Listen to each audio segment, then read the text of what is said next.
What pulled me into wanting to get into government and politics outside of my love for helping people? It was my mom.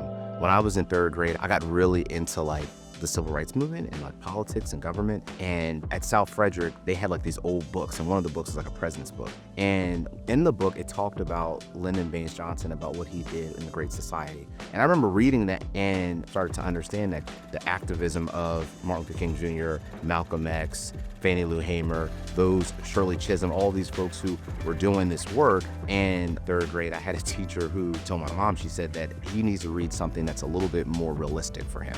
Becoming president is not a realistic goal.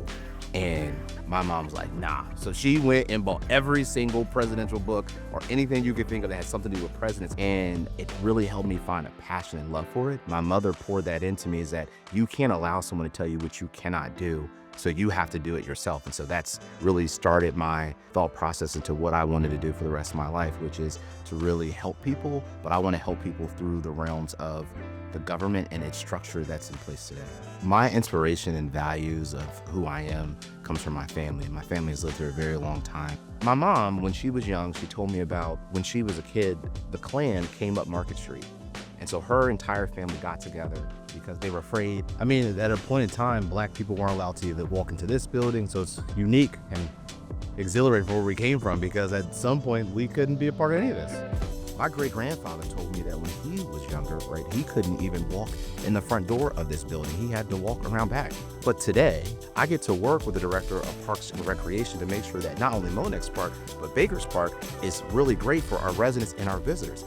And more than all those things, I get to walk through the same doors every day that my great-grandfather was allowed to do the things I'm able to do, and I get to do those every single day. Creating space is important to me because I think about the fact that space was created for me, and that is how I was able to thrive. No one put me in a box at a young age and was like, you gotta be this, you gotta be that. My mom just let me just be whoever I wanted to be. It helped me understand what I wanted to do. But in addition to her, it was other people who helped create space for me. My teachers, mentors of mine, supervisors of mine, they allowed to create this space for me, allowed me to be who I wanted to be. And I think after having that space created for me, I was like, I owe it to create space for other people, because if the space wasn't created for me, I don't know if I'd be here talking to you all today, right? And particularly, in a community that my family is from, right? 200 years of my family is in this ground. And so why would I not continue to create space for individuals where people who look like me, who were related to me, did not have space created for them? There is no reason for me not to do it, particularly with all the things I have access today that 2 generations or 3 generations ago, they did not have access to these things, right? And so that's why it's really important to me to do for other people.